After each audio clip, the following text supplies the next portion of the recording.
So there are a lot of times ladies go very close to the vessel when they're cooking. When you do this regularly, the heat can in itself trigger melasma. So why is melasma not completely treatable? Melasma is going to come back no matter what you try. People are scared of lasers or peels because they think it can harm your skin, it can burn your skin. I feel lasers get a bad name because of There's lots of people who think face yoga can magically lift up their sagging skin. the muscles on the face do not respond as how we look at muscles in the rest of the body. First of all, why would this happen? Like when someone applies a moisturizer, why would someone's skin look darker? So what is your take on over exfoliation? Using physical exfoliation on the face, so absolutely no. Fillers in general, I would say please be extremely careful with who's doing it for you. Skincare is about not just, doing it and protecting yourself, but also, self-care. So I like to tell people that social media is for information, not for self-diagnosis.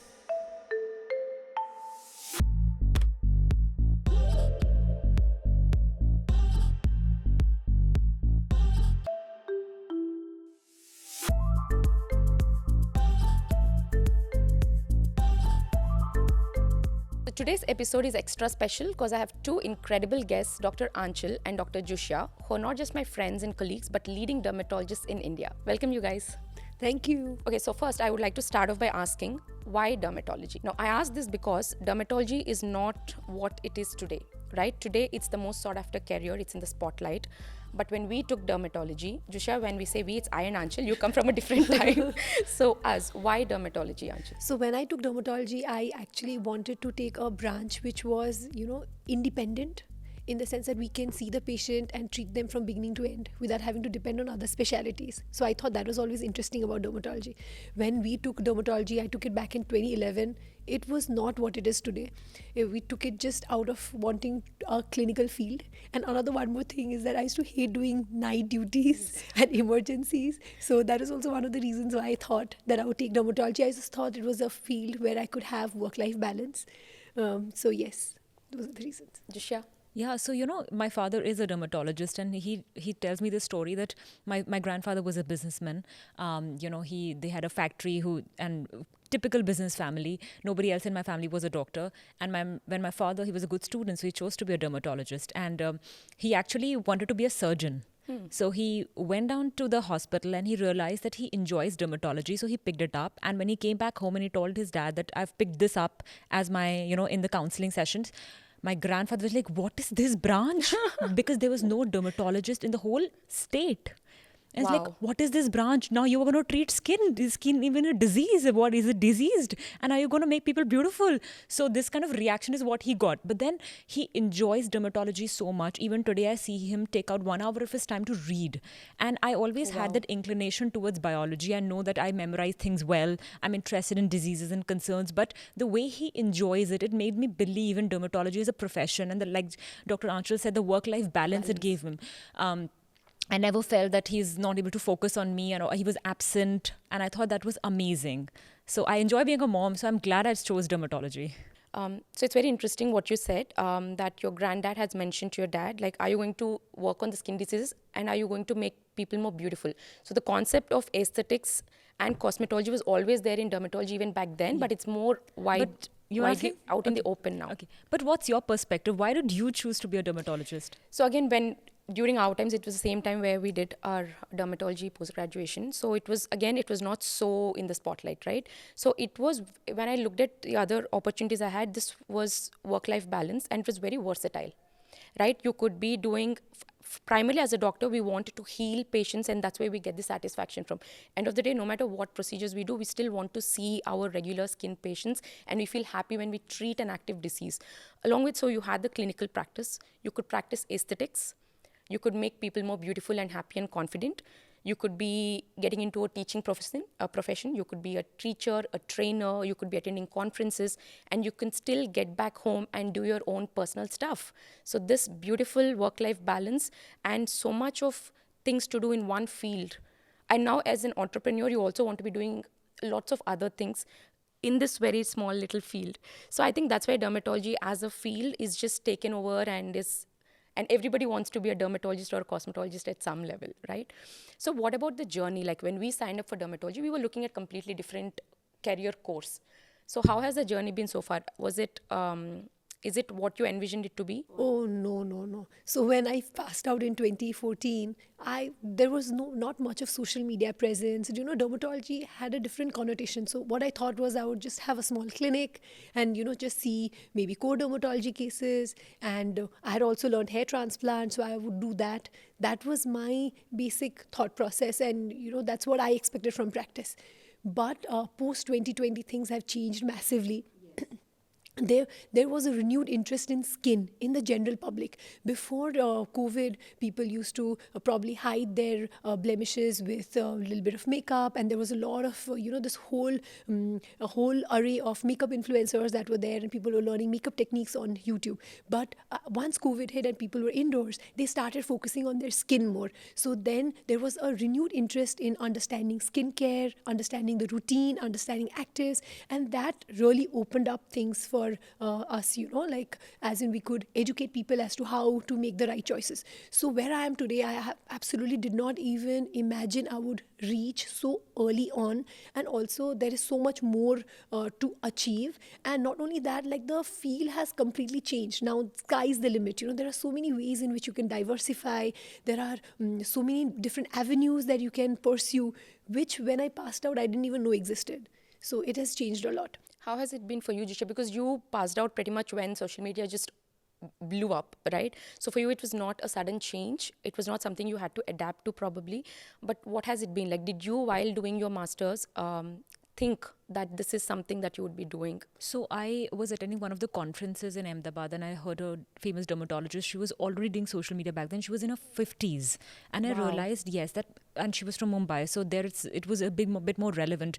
And I saw her videos and I realized that social media can have such a big impact on the way even I think of dermatology as a, career. And I realized that the comments that I read, they were all positive, nice. People wanted to know more. So I know there is going to be some interest. But then when lockdown happened, and that's when I finished my education, there was nothing to do. So we started making basic videos on education, like how to, the dryness that hand washing cost back then, or simple things like what indoor sun protection would be like, or like a big basic moisturizer would do. And I realized that these things pick up fast because people have no idea, but they want to be natural. They want to be, the best of their own selves. That's what they want to be. And skincare is a big part of it. Absolutely. So, but of course, there was a lot of wrong information.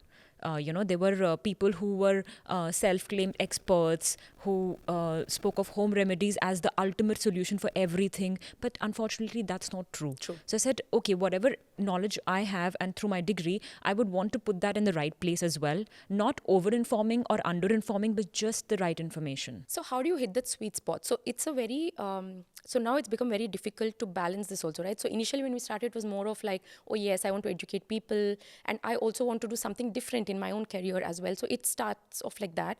But now there's so much misinformation. And there's so many patients who come to you expecting some results from very simple, so like when we give them a full-fledged skincare routine, they're like, but doc, I saw a video where only 2 products are enough, or one single product that will magically treat all these concerns. So there are so many videos like these that come up. And how do you talk to your patients saying, or how do you set the facts right, number one? And number two, when you are treading social media, what are your limits? Like what is something that you will never do? And how do you balance balance the whole act, right? Because I think I was sharing this example with you ki when I wanted to start off, and it was very organic. It was not like, okay, I will start a page, I will do this. It was just like in lockdown, we just did it. So there was this person who I knew. He was like, Priyanka, if you want to blow up on social media, just do disrupting content, right? Like if everyone is saying use sunscreen, you put up a video saying do not use sunscreen. So do you follow a technique like that? And this is mainly a segment that is catering to young doctors or professionals who wants to start off their career. The importance of social time in today's time and age in your career. Should everybody be on social media, A? And if you're on social media, what are some things that we should bear in mind? So I like to tell people that social media is for information, not for self-diagnosis. That you have to know the difference between knowing what is right to do and knowing what you have and the condition that you have and how to treat it, so we are just trying to educate so that you know what you can follow and a simple routine that you can make. But if you have concerns and if things are not working, you have to visit a dermatologist and get the evaluation done. We are not trying to be replacements for real life dermatologists by giving social media information. We are just trying to educate you and correct the misinformation that is there. But a role of a dermatologist still remains, paramount, and that should not be overlooked. So that is one thing. The second thing where I draw a line is, trying to only give out information that can be helpful and try to not mention products that can even potentially cause any harm. Like when we prescribe medications, we do prescribe a lot of creams, oral medications. I always, when it is one-on-one, we always tell them about the potential side effects, how to use it correctly. But when you are making a video, you don't know who's watching it. It can be like a 16-year-old watching it. It can be a 12-year-old watching it. And what if they feel that that is the ingredient that they need, So a lot of comments do say that, why are you not giving the full information out? Or because I have to give only the information that I know cannot be misused.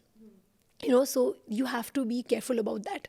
So just making sure that it cannot be misused and not naming products which can be harmful to any kind of segment, that is important. So that is what I say.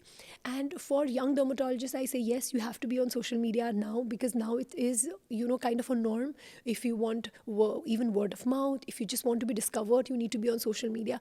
See, we all know, we've been doing social media for almost 6 years. So we know what works and what doesn't, what gets views and what doesn't. But we also know what we need to tell people, So rather than what people want to hear, we should tell them what they need to hear. That's a very good line, yeah. That is a good way to approach. Jushya? I completely agree to that point. That young dermatologists have to be on social media just so that in unison we can create that wave where right dermatology is spoken of and not just, whitening or brightening or looking beautiful is spoken of, And if you don't follow the right person, because when I was an MBBS doctor, I did not know the nitty-gritties and the finer points of dermatology. Right. Or there's no chance you would know unless you go through those 3 years of rigorous training and seeing 150, 200 patients in a day. So, kind of get that knack of it, and this skin is different than the other. And that's why there's a separate degree for dermatology. So it is going to make a difference. And interest in skincare is a completely different theory. So it doesn't work like that.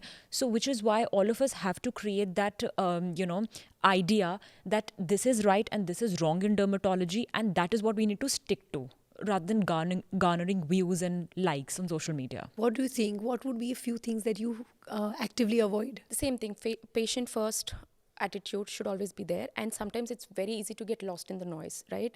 There were times where you get tempted to do some content just because you want to go viral or just because this is working right now. But again, you have to sit down and think, why are you on social media in the first place, and what is the long-term game for you? Because these are all short-term things. You going viral and all could be a short-term thing, but if your viewers look at you as somebody credible, and someone who don't take their audience for granted, is when you tend to have that long-term base. And that is where I think we will get to some success in life, where you're able to make sense of your success. Is very, very important, right? And how you got there. So that's very, very important for us not to lose the sense of why we are there. And more than social media people, we are doctors first, and we are bound to follow certain ethics we've signed up for. So I get a lot of young dermatologists who, come and tell me, oh, I've started this page, it's not working. It's just been like few months that they're into it. So patience is a huge factor when it comes to, doing anything good in social media. Like consistency and patience is what you need. Yes. So that can Yes, take it you a can be long way. very disheartening sometimes when your page is stuck or when there's no growth. But again, long-term vision. Always tell yourself that you're in here for multiple reasons, not just the views and all of that, but consistency. And when something is not working, you have to keep trying different. That's what you always tell me also, like, try different things, Priyanka, do this, do that, but just be at it if you want to, like, take it forward. Algorithm, I feel, is a big cheater. It's loyal to no one. It can ditch you anytime. So you can't rely on that, and you can't feel disheartened because you're stuck or, you're not growing the way others are. No, it's a personal, very, very personal journey, but just putting in efforts and, still believing in yourself is very important. That's very Doing true. what you think is right, sticking to that.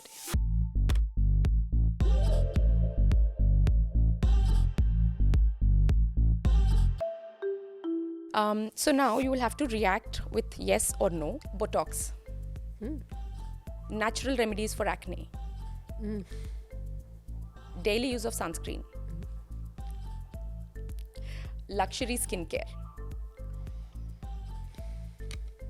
Why not, if you can afford it? Fillers. If done right. Artistically done.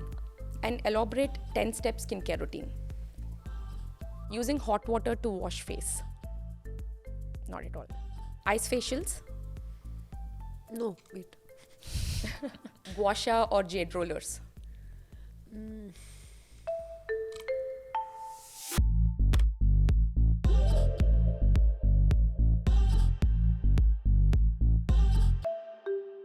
So now let's dive into the actual topics that people want to hear from us. Pigmentation. It's one of the biggest concern in India, and owing to different skin types and tones that we have in India, subtones below these tones. So dark spots, pigmentation is a major concern, and treating it at home is just not possible in all scenarios. So I don't want to talk about what is causing and all of that, but I want to ask you, when your patient comes for dark spots, what is it that you want to tell them?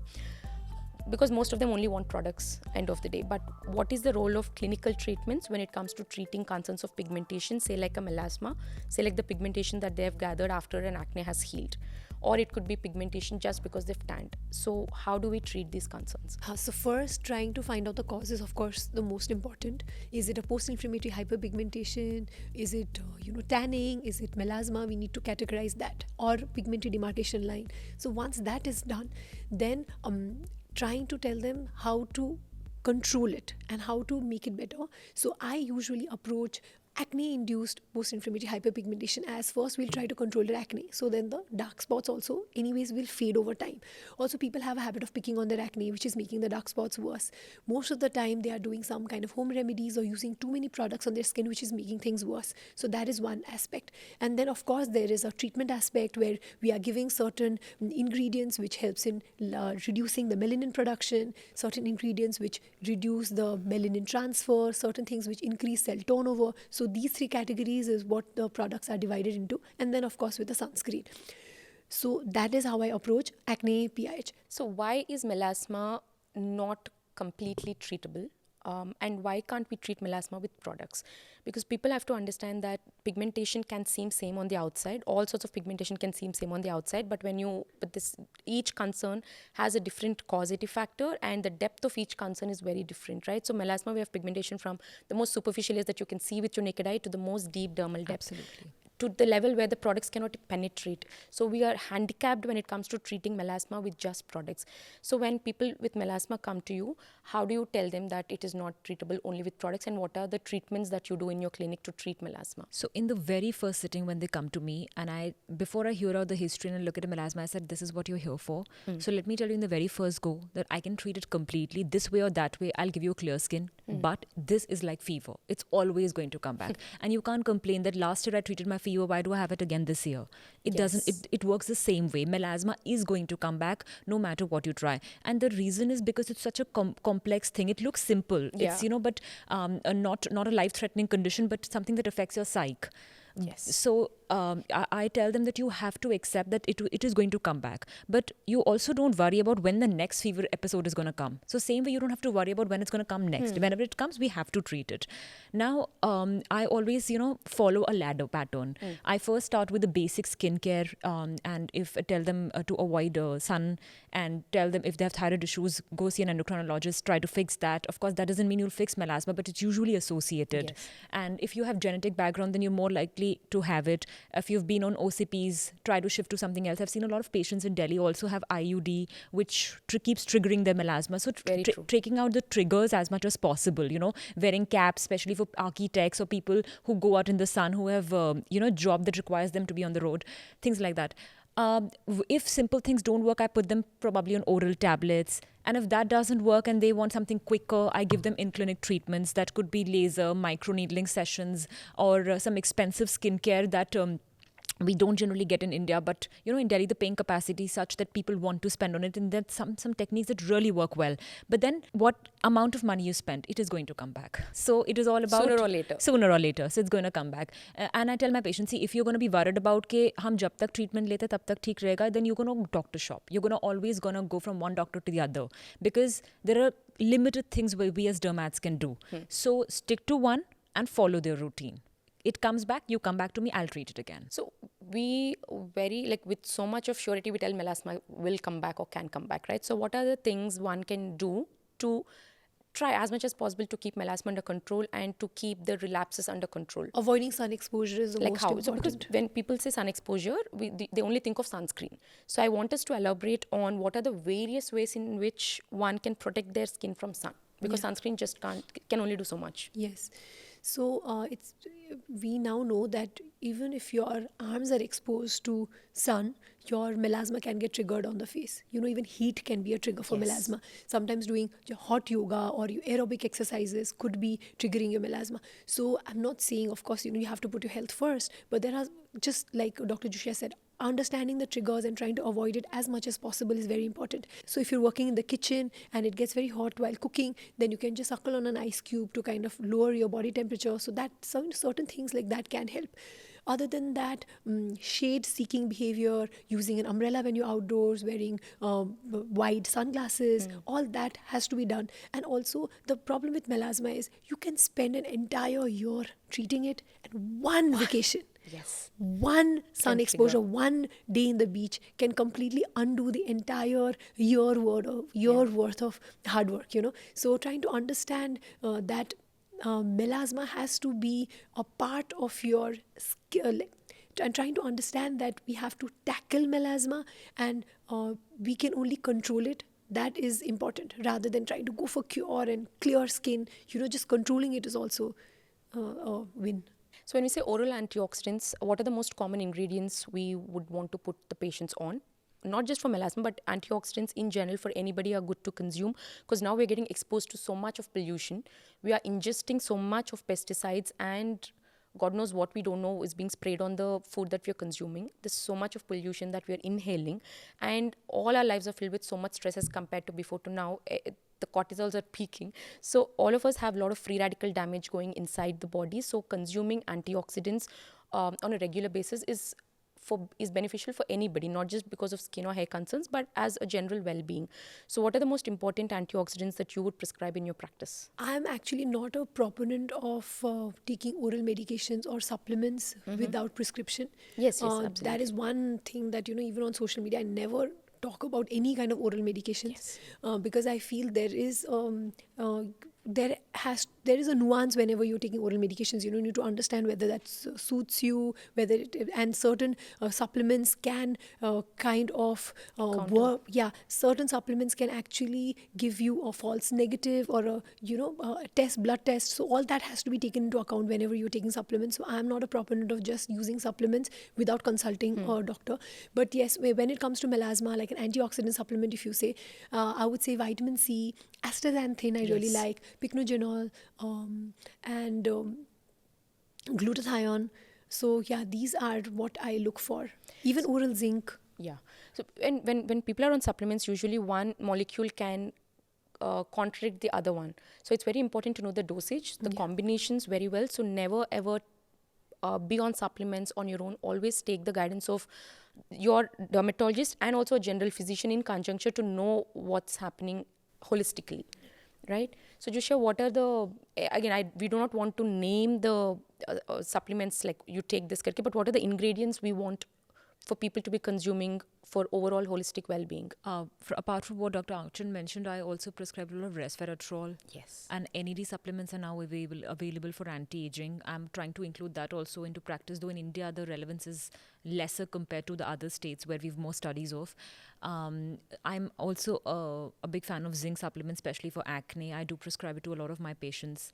Vitamin C is something that inevitably everybody will benefit out of. A combination if you can't take it in the form of fruits, then you'd rather take it in the form of a supplement. So these are the things that I prescribe regularly. What is your opinion on Q switch for melasma? So patients do come saying, कुछ भी करके इसको हटा दो, laser करना है कर दो, but we have to understand that anything that can generate heat will only end up worsening your melasma. So I would say if I'm treating 100 patients of melasma, I would probably do laser in like not even 5.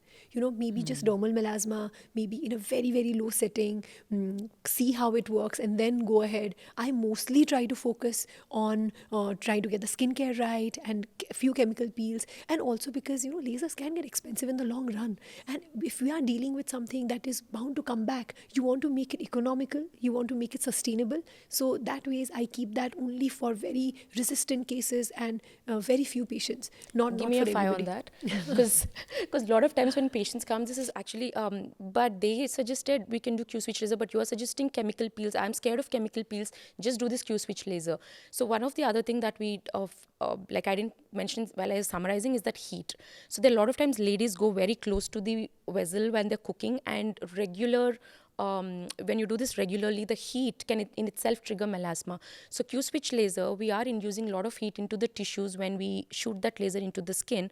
It's not harmful. It's a wonderful laser to treat pigmentation, but melasma is one condition that could get triggered by doing a Q switch laser. So that's also like, it's one of the least preferred option for me when it comes to treat melasma. What about you, Jushya? What do you Yeah, do? so I don't want to give it to people who are using lasers for that, but they have to know the right energy. Yes. And it is not for everyone, for Yes. sure. And it's the only kind of pigmentation where Q switch laser is not my preferred choice. Yes. For everything else, I love it. And that's the reason is, like you rightly mentioned in the beginning, that there are multiple layers. Now you have to understand that one laser has a particular wavelength and it's only targeting one kind of depth. So you can't treat all layers of skin with with one laser, and which is why I'd rather use the ointments first and simple medications, chemical peels that superficially treat. If I'm not able to target it deep, then I'll hit it with like Dr. Aanchal said, a dermal melasma with a Q switch laser, but not every case. This point of you mentioning about the layers, very important topic we must address is people are scared of lasers or peels because they think it's very, it can harm your skin, it can burn your skin. So I keep telling my patients, lasers are the most beautiful things that we have in our practice because they're so precise. So precise. So if I want to use my Indiag laser or if I want to use my hair removal laser to treat your pigmentation, I can't, because this is not absorbed by that particular medium. There is a wavelength, there is a medium, both of which are important for the lasers to act, right? So if I want to treat or do laser hair removal with my Q switch, I cannot, because they're so precise. So please tell me about, or please tell our audience who are viewing, how safe lasers are and what are some of the things people should keep in mind when they go for laser treatments. I think going to a specialist and a certified dermatologist is the most important thing that you can do to the skin when you're Especially going with lasers or peels that Yeah. are going I think, into the skin. yes, I feel lasers get a bad name because of, because of not because of it not being done correctly.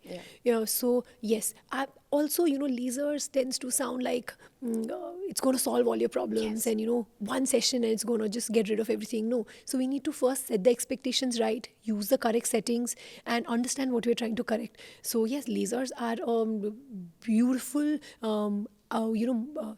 Lasers are a beautiful modality to treat most of the skin conditions, but knowing how to use it correctly, at what parameters, when to stop, what patients to start on, that is very, very important. And that requires proper evaluation. Jushya. So what people perceive lasers is that is this going to just cross their body through and through, damage the DNA Yeah, and cause yeah. cancers and whatnot. They perceive it as. But we have to understand basic difference. If somebody who's just read basic physics, they know there are two kind of radiations: ionizing and ionizing and non-ionizing. And dermatology practice, or in most medical field, what we are using is a non-ionizing radiation. It's not like hitting your DNA, not passing through your body like an X-ray or a gamma ray, which are ionizing radiations. And that's why in front of X-ray rooms have written not for pregnant women. Okay, but these lasers are pretty much safe. We have a lot of safety data, over years of safety data with them. So practically we know how they work, what they do, what they do not do. And I'm pretty much comfortable doing a laser, and I do it on myself. So We all do. We all do, Every right? month. Yeah, Yeah. of course. We would love to do. Yes. Yeah. So you have to understand the basic difference that in medical field, we are dermatologists first, we are doctors first, so it's safety first and then efficacy. It is Yes. little less efficacious, it's fine, but it has to be super safe. Yes. When this happens is I was at a parlor recently to get my nails done in a different salon. So this lady comes to me and says, do you know we have hydrofacial, we have this laser that will help in taking away those little blood vessels. And I got scared. So they're talking about probably like an NDAG laser, and they're talking about a hydrofacial, and they're doing all these things in salons, and they don't even know what sort of machines these are, what kind of energies to be used. And these are the places where you can get burnt, you can have these side effects. And hydrofacial has become such a frivolously used term. An actual hydrofacial machine costs about 18 to 25 lakhs. And for a small size salon to have a hydrofacial and to be doing a treatment for 1,800 rupees is what she told me that they would charge. It's not possible for us to do with original hydrofacial, right? So one has to be extremely careful about what they're getting, where they're getting it done, and who is doing it for them also is very important. Because when you do laser hair removal, it spans over a period of 6 months, 9 months to 1 year, because then the hair should grow back for you to be able to do the next sitting. So if you're going on changing from one place to the other, you're not going to get good results with your laser hair removal also, right? So any other points that you would want to add on lasers or energy based devices? I feel energy-based devices are a very good tool as an add-on for anti-aging, or let's say, I don't like to use the term anti-aging, but like slowing the aging process. I feel above 40, even if you are dealing with open pores, fine lines and wrinkles, RF skin tightening can really help. And in Indian faces, we tend to be a little bulky, heavy lower face, jowling, so that can also be improved with, let's say, a HIFU. So yes, energy-based devices can really help when used correctly at the correct parameters and in the proper way. What are your favorite molecules when it comes to chemical peels for treating pigmentation in particular? I like a retinol peel, and also I like a glycolic acid, and ferulic acid is also Yeah, something that I yeah. really like. So I use mostly these. So retinol peels is like all in one, right? It helps with anti-aging, it Yeah. helps with pigmentation, or if you want just a little bit of skin rejuvenation. So retinol peel is like, Yes, and also melasma, even though it can start at 25 years of age, most of our melasma patients are in their 40s. So there are little signs of aging. There's a little bit of open pores, fine lines. So I feel with a retinol peel, it does it it all. actually works on so many other aspects that their skin ends up looking better. So Absolutely.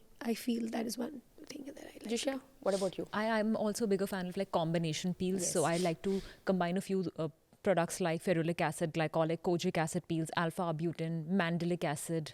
I use a combination, and I do a different peel in every sitting, because every time they come to me, there are different signs or different depths of melasma that I'd like to target. True, true. So one is the chemical peel when it comes to clinical treatments, and then we have Q-switch laser. Do you guys do Q-switch laser for treating melasma? No, I Because don't. it is done so widely, and so Yeah. much counseling needs to be done to patients on why it is not the top Yes. preferred treatment. So I'm going to name a concern, and we're going to tell what clinical treatments will help in treating these concerns. Because this sort of right information is very, very important. So all the treatments we're going to be telling are extremely safe. They have many, many, many authentic studies and research for many, many years. So they're extremely safe treatments that we're going to be mentioning. So when I want to treat fine lines and wrinkles, what are the treatments that you would recommend? Botox, botulinum toxin injections would be my first for wrinkles. Along with that, for fine lines, I would also lean on skincare, on retinol, to kind of boost collagen and improve. So these two would be my topmost. If there are deeper lines and wrinkles, and we can even do a fractional CO2 to Yes. kind of resurface the skin, and that can also help in improving the skin quality. So if I may add to this, now skin booster injections have come, which are wonderful in improving the hydration of the skin. I've seen amazing results with skin booster injections in terms of even improving pigmentation. The quality of skin just improves so much that all concerns sort of tend to heal.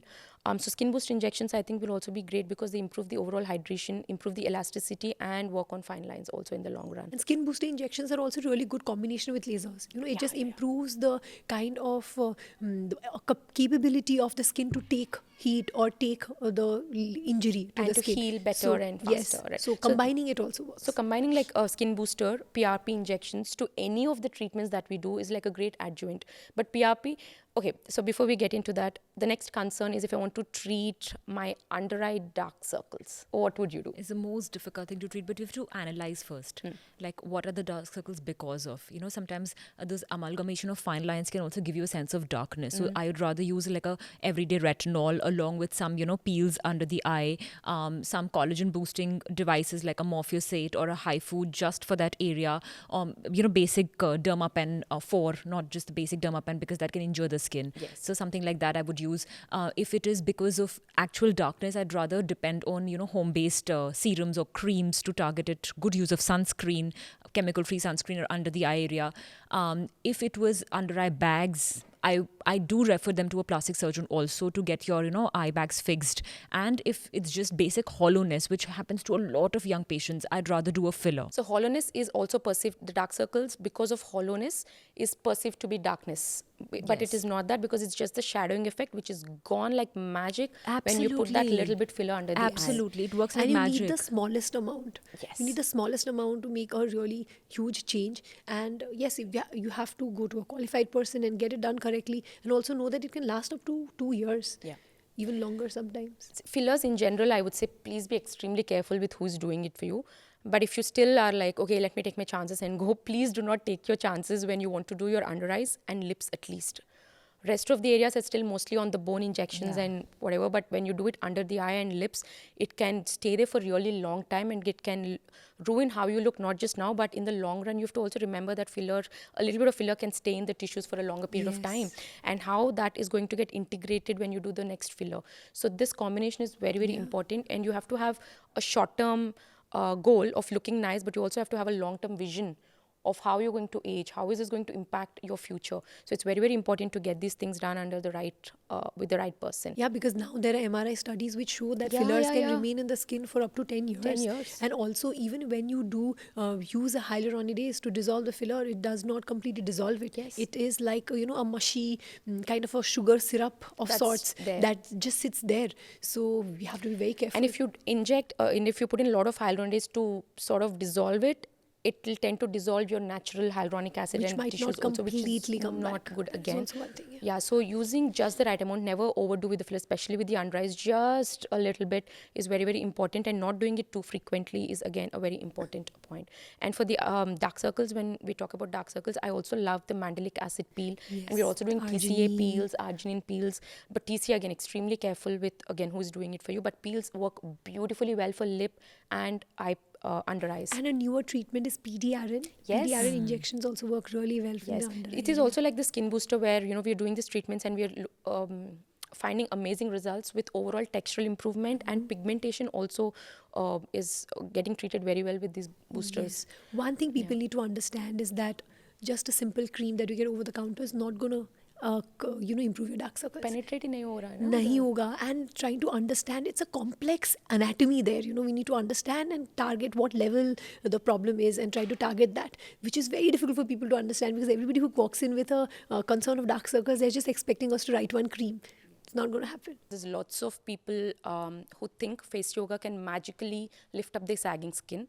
So anything about face yoga, your experience with it? I feel that the muscles on the face do not respond as how we look at muscles in the rest of the body. So of course, if you strength train, if you lift weights, it can bulk up the muscle. So that is the principle that they're trying to apply for face yoga.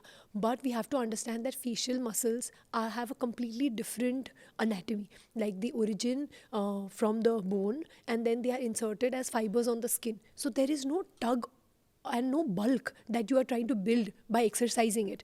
I feel if you do more face yoga, you are actually going to just deepen the lines. What we are trying to do with skin is, trying to reduce the amount of movement.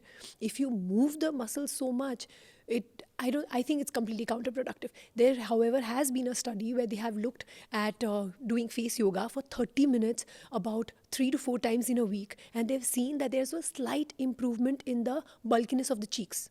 But I feel that is just too intense for a very, very slight change that you would probably not even notice. I think that's very well put. But even if you want to if you like to hear it or not, that's the truth. You are just improving the blood circulation. You're not, boosting collagen in your skin to an extent where it will reflect on your skin as tightness or firmness or lifting what you're expecting out of it.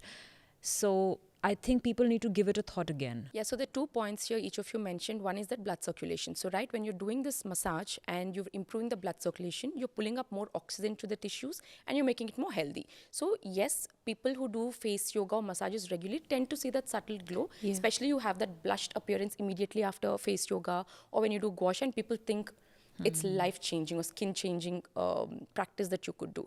The other important point, what you said is yes, there could be slight difference with muscle tightening and lifting up of the sagging tissues. That is if you do this intense session of 30 to 45 minutes every single day.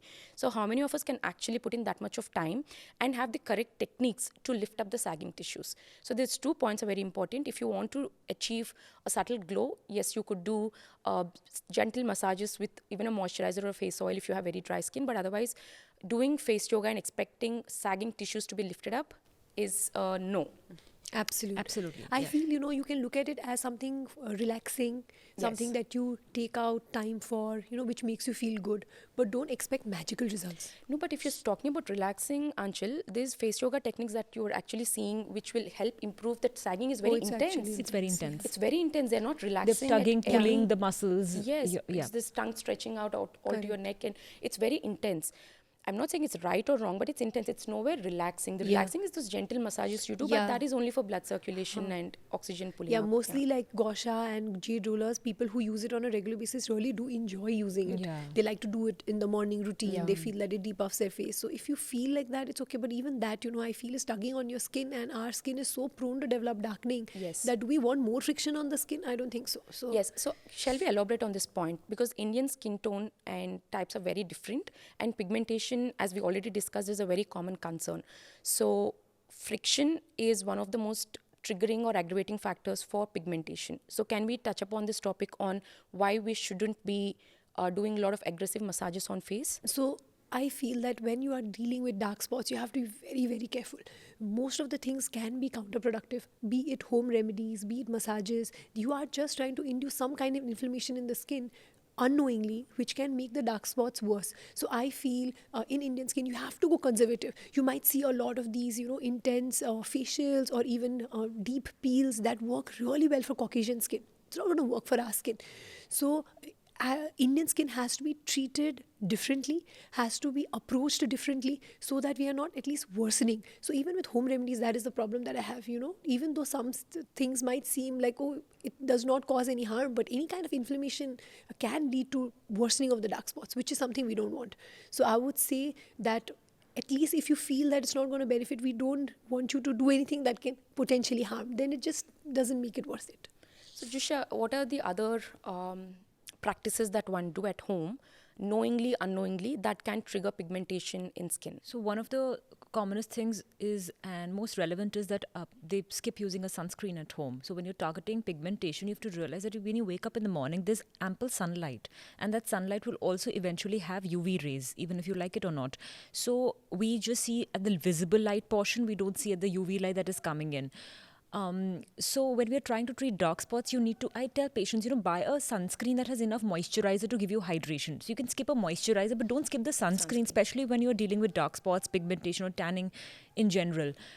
That's one thing I see. Yeah, so when it comes to DIYs, using a lot of like basin also, especially the lemon. granular lemon basin, yes. all these materials that are acidic in nature and that have abrasive potential can lead to barrier disruption, can lead to melanin triggering, and will worsen conditions like melasma or acne PIH and all of these things. And the other thing I also feel is using loofah. And these some loofahs are softer than the others, and those harsh ones that one think will take away the dirt. So this is another misconception that conditions like amyloidosis that we see, people think it's dirt and they just start to exfoliate. So what is your take on over exfoliation? Because now exfoliation is a trending topic. Exfoliation is not a thing even like 5-6 years back, right? But now all of us are actively prescribing exfoliation as a part of our treatment regimens as well. But now there are lots of people still doing physical exfoliation over chemical exfoliation. So I would like to touch upon physical exfoliation, the good, the bad, and what you should keep in mind if you still want to do physical exfoliation. I am not a proponent for physical exfoliation at all. If you like to, I would suggest that if you can use a body scrub, okay, that would probably be I know I would still forgive it, but I would say like using physical exfoliation on the face, so absolutely no, because you're not getting a controlled injury. Even the particles, even they are micronized, they can cause micro tears on the skin and then lead to worsening of dark spots. Instead, why not use a chemical exfoliant which gives us controlled injury and just gentle exfoliation? I think exfoliation is good, but again, overdoing it can just be counterproductive. It's just going to dry your skin out, making it look more dull, make you more prone to tanning, and make your dark spots worse. But exfoliation done, let's say, once or twice in a week is good enough. But choosing the right product, understanding your skin type, how to use it, the pre and the post care whenever you do exfoliation, properly moisturizing afterwards, all that is important. And also don't exfoliate before you are anticipating excessive sun exposure. Don't exfoliate as soon as you come back from a vacation when your skin is still recovering from tanning. These are certain things that you need to be careful of when you are choosing an exfoliant. I feel chemical exfoliants are great, but physical exfoliants, I feel, if you must, people do like to use coffee scrubs or something like that on the body. That is okay if they enjoy using it, but I would say keep it away from the face. Jushya? Yeah, so traditionally we think of exfoliation as physical exfoliation, but Yes. from the ancient times we've been also using chemical exfoliation. We've all heard of this beautiful Egyptian queen Cleopatra, and we've heard that she has been using lactic acid. She used to use raw milk or curd on her skin, and that was the kind of exfoliation that we all wanted the skin. It has to be gentle, it has to be a little acidic, like Dr. Aanchal said, not causing micro tears and micro injury into your skin. So though it feels like you're scrubbing off the dead skin cells, you're actually also scrubbing off the live cells and Yes. creating, the trend of skincare barrier. We are all wanting to repair it, but what you're doing with physical exfoliation is you're disrupting that barrier. And when the body heals it, it's going to cause some sort of pigmentation. You might not realize it very, in the spur of the moment, but you realize it eventually that, Over a oh, period of my time. skin is darkening and I don't know the Yes. reason. So it is also that when your skin barrier is disrupted in the micro tears, the sun rays also tend to do more harm. They penetrate more deeper. And like you rightly said, you will not realize it then, but over a period of time, this accumulation of little pigmentation that comes up, and then you tend to feel your skin is becoming darker. So That's even when true. you, And also, yeah. one thing is when patients say that I've started using skincare products and started following a routine, but I feel my skin looks worse and dull. Yes. Then when you look into their ingredients, there's always some acid which they are overusing, which is actually irritating their skin, which is making their skin tan more and appear dull. So always looking into the kind of ingredients that you're using is also important. Just following a random skincare routine is not going to change the way your skin looks. Using the right products This is a very important topic that you touched upon, Anchal. So I'll ask you this. My skin is becoming darker after I use a sunscreen or after I started following a good skincare routine. So what are the scenarios you think will make a patient say this? My skin is getting darker after. So what are the scenarios? Like you rightly said, you're either over exfoliating, Yes. you're not using right amount of sunscreen, and at the right frequency. Yes. Other than this, what are the other scenarios where you think the patient can experience worsening after doing something right, or at least what they think is right? Not moisturizing enough, and depending on sunscreen as a sole way to prevent tanning. Sometimes people apply sunscreen and then just ride a bike, go out in the sun and sit. It's not going to give you 100% protection.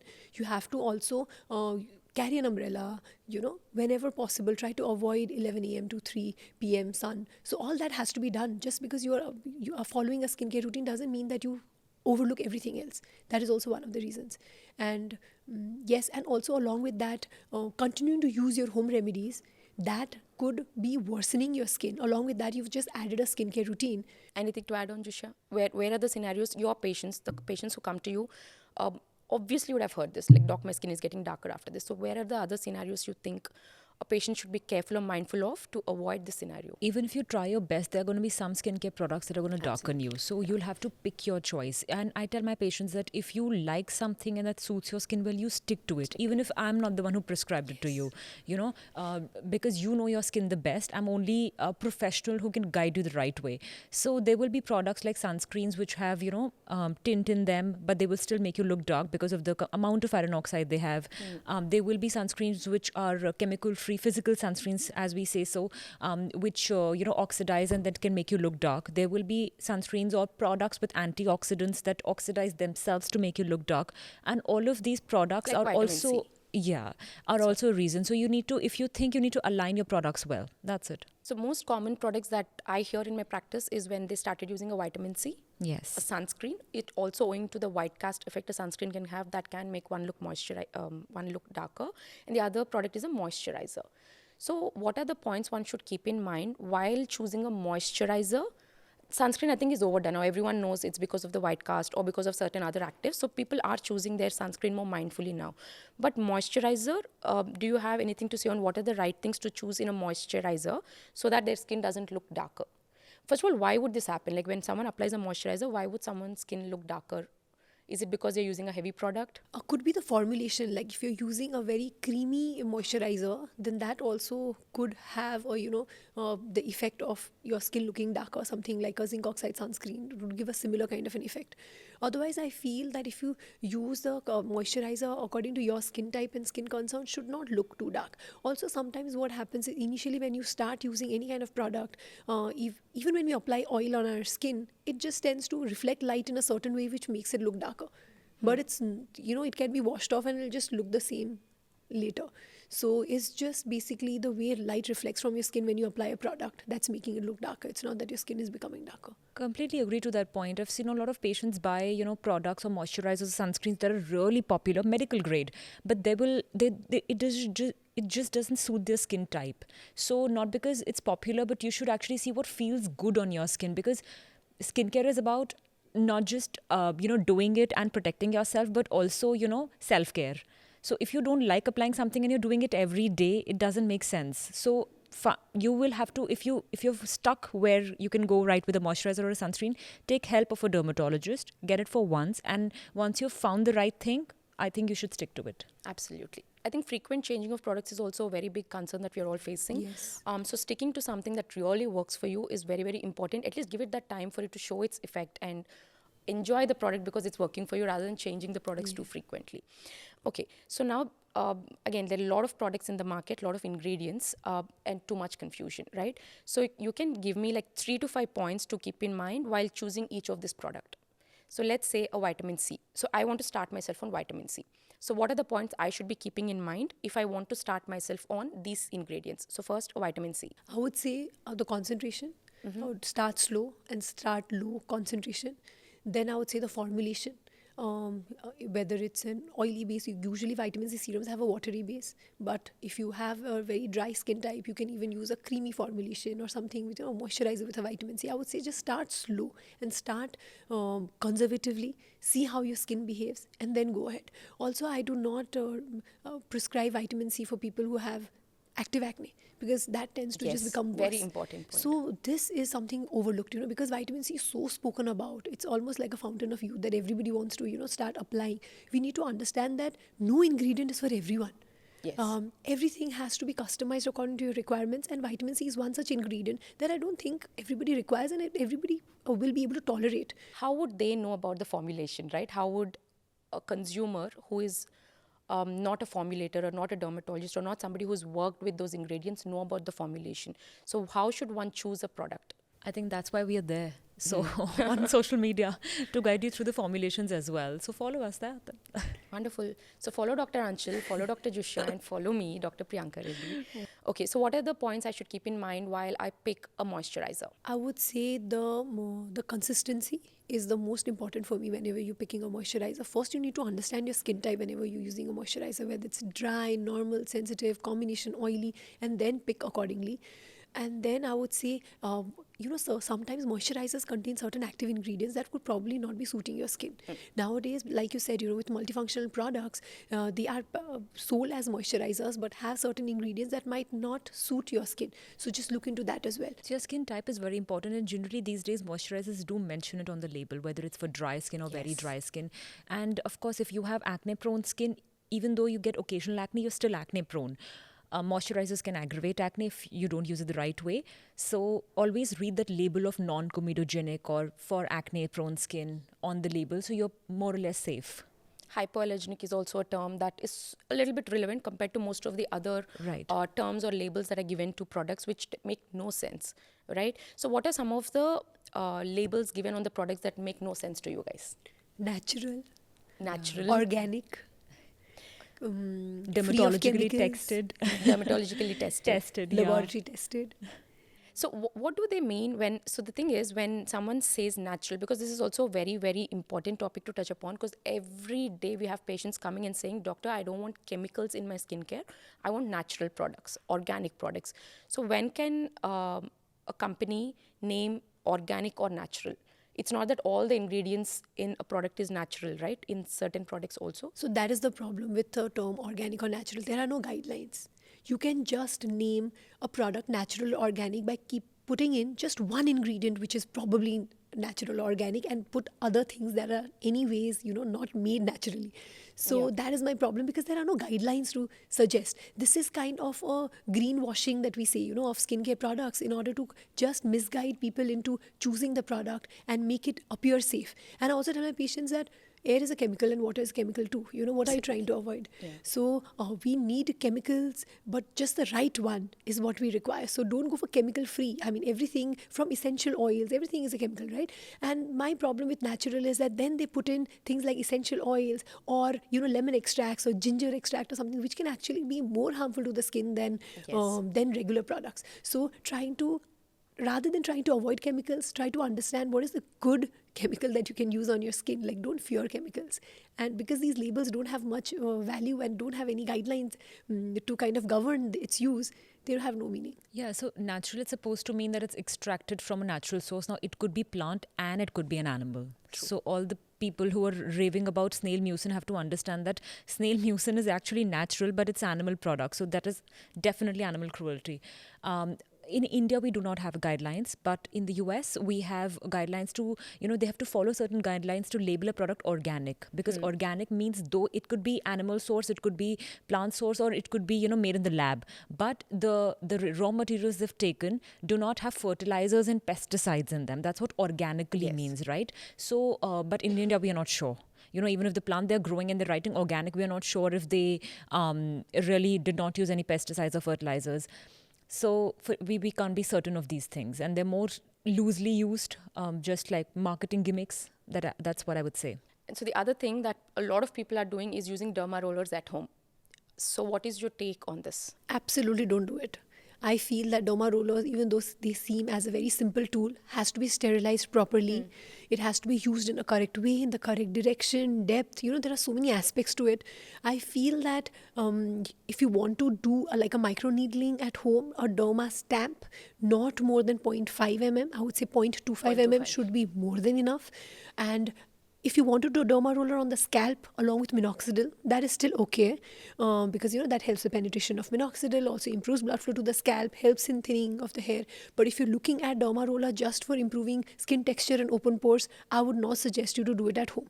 Also, one thing with derma roller is people feel that the instant edema that you get in the skin, the swelling that occurs, is the permanent result. So they feel that, oh my god, once I use a derma roller, my open pores vanish and the scars look less. No, that is just a temporary effect that will probably last for a few days. After that, what we actually are aiming for is collagen stimulation, and for that I feel you need to be very precise with the depth, with the type of rollers that you're using. I, in my practice, prefer to use a derma pen. So yes, so I do not prescribe using it at home. What do you think? So I have seen two patients in the recent past who have come with what are those marks called, Aanchal, wherein they use the derma roller and it causes injury. Yeah, Because, rail track. rail track. Yes, I forgot that. Thank you for helping me there. But the rail track formation has happened in two patients that I recently saw, and God knows how many more have suffered with this. So this happens for people who don't know, when you do derma rolling. Either it goes very rough, or the needles are not very sharp, or you use very deep needles. It is when it can cause permanent injury on the skin, and the scars that forms are permanent. So that is a very scary reaction that can happen.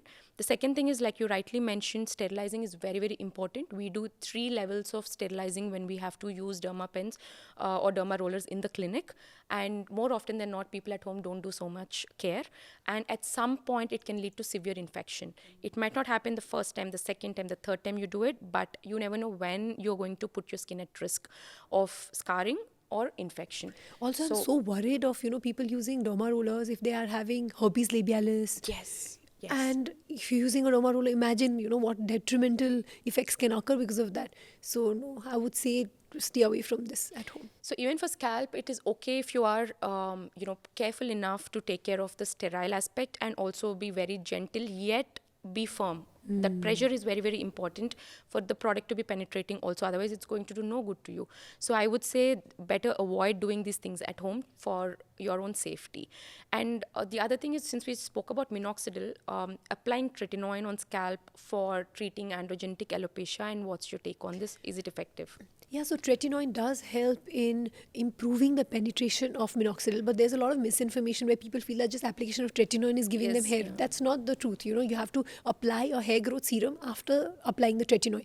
Doesn't give magical results. Now we do have minoxidil, which comes with in solution, which comes with tretinoin, which helps in better penetration. You cannot expect magical results, but yes, in people who have not seen results with minoxidil or who have plateaued, then when we add this, it does seem to work better. By improving the penetration. Yeah. But again, we have to look at the benefit outweighing the risk, right? When tretinoin, now people are using it every day, are using very thick quantity of that over the hairline, and I've seen again reactions to topical tretinoin application also. So the dose should be, the percentage should be very mild. The frequency should not be more than 2 or 3 times a week at the max.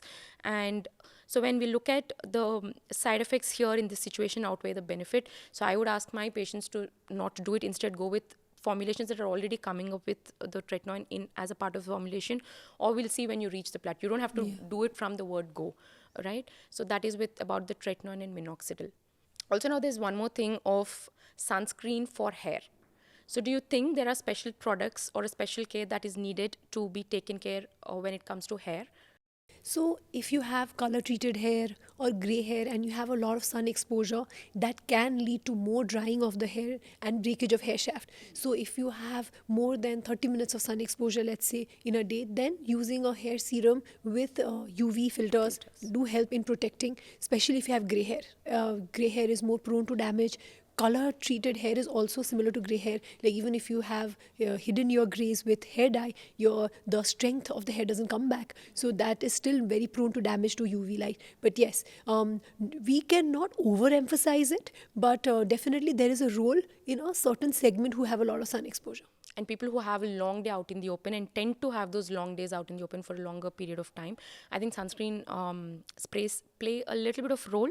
But again, nothing better than protecting it with by tying it up properly, like braiding it or tying it up into a loose bun or covering it up with a scarf. That gives much better and assured protection as compared to the spray, where you're not going to be covering every single exposed strand with the spray, and it is going to make your hair look very, very what do you say, like it is Can be heavier, oily can be heavier sometimes, and make yes. it more oilier.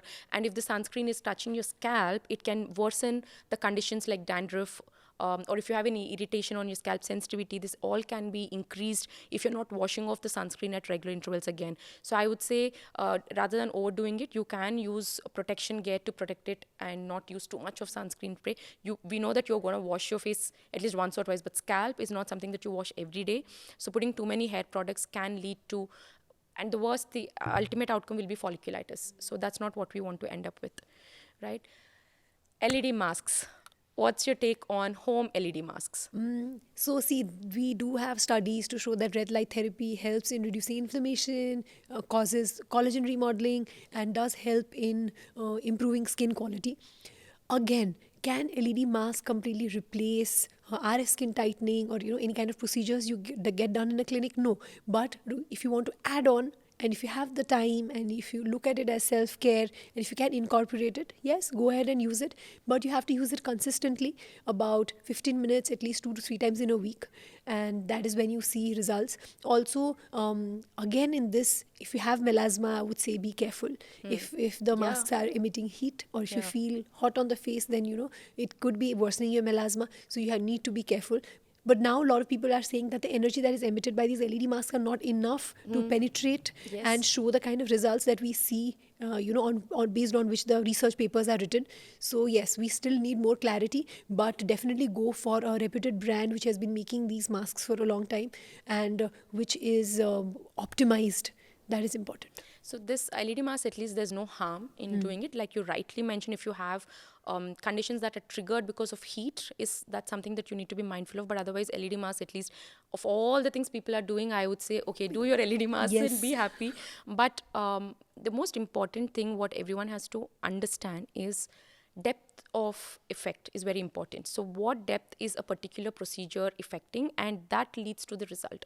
So if you have deeper pigmentation, deeper chemical peels, or the lasers that we discussed about, so LED masks also can help you with a little bit of skin rejuvenation effect, but they do not have the capacity to boost the collagen or to do deeper changes in order to treat your sagging, fine lines, or wrinkles, because these are all concerns that has to be dealt at a deeper level. Oh yes. So max LED mask can do is like just give you a better looking skin texture, and that's all I would expect. If it's not going to bring out any kind of change in the sagging or hollowness. Not going to improve that.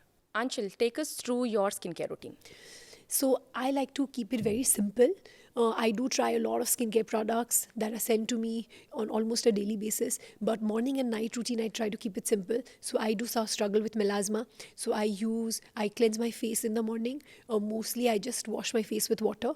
And then I go ahead and use an antioxidant serum or a cream which contains some kind of agents which helps in controlling melasma.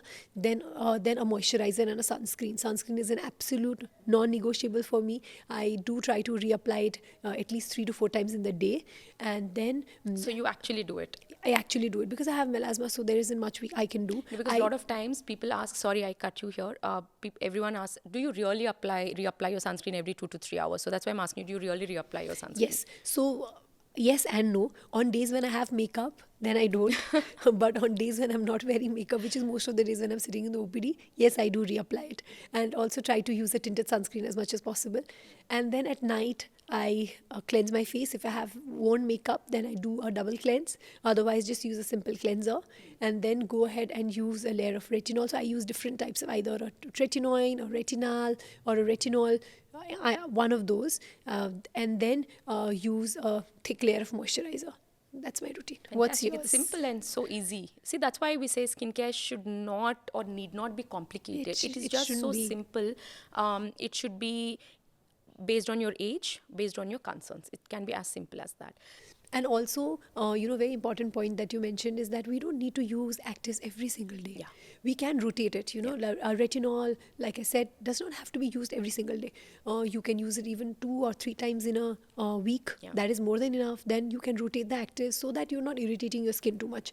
So I do like to, maybe exfoliate once in a week, or use a tretinoin or a retinol 2 to 3 times in a week, not more than that. And other times, just try to hydrate, repair. So Yeah. that is important to understand. Sometimes we feel that active or an ingredient has to be used daily for it to be effective. It's not so. It's not so. So exfoliation has become a mandatory part of everyone's skincare routine now, right?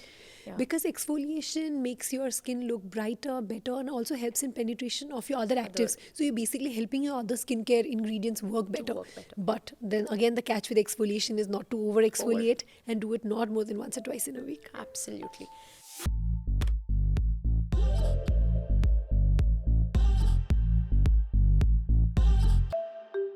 So let's get into this fun segment, rapid fire. Ready? Okay, so the first question is one product that you would recommend to everyone or just can't do without. Moisturizer. I'd say a sunscreen. Moisturizer for me.